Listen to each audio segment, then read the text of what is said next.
తిరుపతిలో జరిగిన తొక్కిసలాట ఘటనకు రాష్ట్ర ప్రభుత్వం తరపున క్షమాపణలు చెబుతున్నా అన్నారు ఉప ముఖ్యమంత్రి శ్రీ పవన్ కళ్యాణ్. వైకుంఠ ద్వార దర్శనం టోకెన్ల జారీ సందర్భంగా తిరుపతిలో జరిగిన తొక్కిసలాట ఘటనకు రాష్ట్ర ప్రభుత్వం తరపున డిప్యూటీ సీఎం పవన్ కళ్యాణ్ క్షమాపణలు చెప్పారు. ఘటన జరిగిన ప్రాంతంతో పాటు ఆసుపత్రిలో చికిత్స పొందుతున్న బాధితులను గురువారం ఆయన పరామర్శించారు. అనంతరం మీడియాతో మాట్లాడుతూ తప్పు జరిగింది, బాధ్యత తీసుకుంటాం. క్షతగాత్రులు, రాష్ట్ర ప్రజలు, వెంకటేశ్వర స్వామి భక్తులు, హైందవ ధర్మాన్ని నమ్మిన ప్రతి ఒక్కరిని క్షమించమని ఆంధ్రప్రదేశ్ ప్రభుత్వం అడుగుతోంది.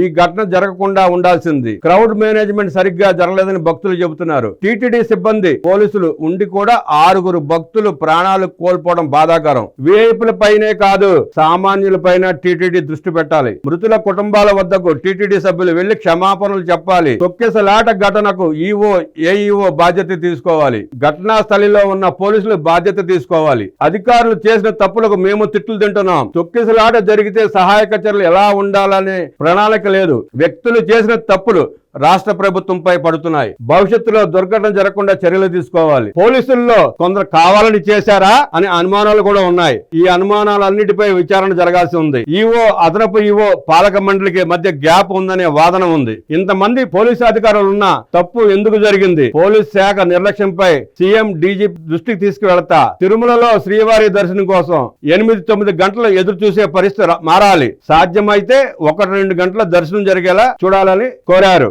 వైకుంఠ ద్వార దర్శనం టోకెన్ల పంపిణీ కేంద్రాల వద్ద జరిగిన తొక్కిసలాటలో భక్తులు మృతి చెందిన నేపథ్యంలో AP deputy CM Pawan Kalyan Tirupati చేరుకున్నారు. బైరాగి పట్టెడులో పద్మావతి పార్క్ చేరుకున్న డిప్యూటీ సీఎం తొక్కిసలాటలో భక్తులు ప్రాణాలు కోల్పోయిన ప్రాంతాన్ని పరిశీలించారు. ప్రమాదం జరిగిన తీరును జేసీ శుభం బన్సల్, డిఎస్సీ చెంచుబాబు, ఉప ముఖ్యమంత్రి వివరించారు.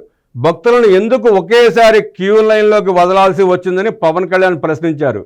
హైవేకి దగ్గరగా ఉండటంతో భక్తులు పెద్ద ఎత్తున పద్మావతి పార్క్ వచ్చారని అధికారులు వివరించారు. అనంతరం తొక్కిసలాటలో గాయపడి తిరుపతి స్విమ్స్లో చికిత్స పొందిన క్షతగాత్రులను ఉప ముఖ్యమంత్రి పవన్ కళ్యాణ్ పరామర్శించి ధైర్యం చెప్పారు.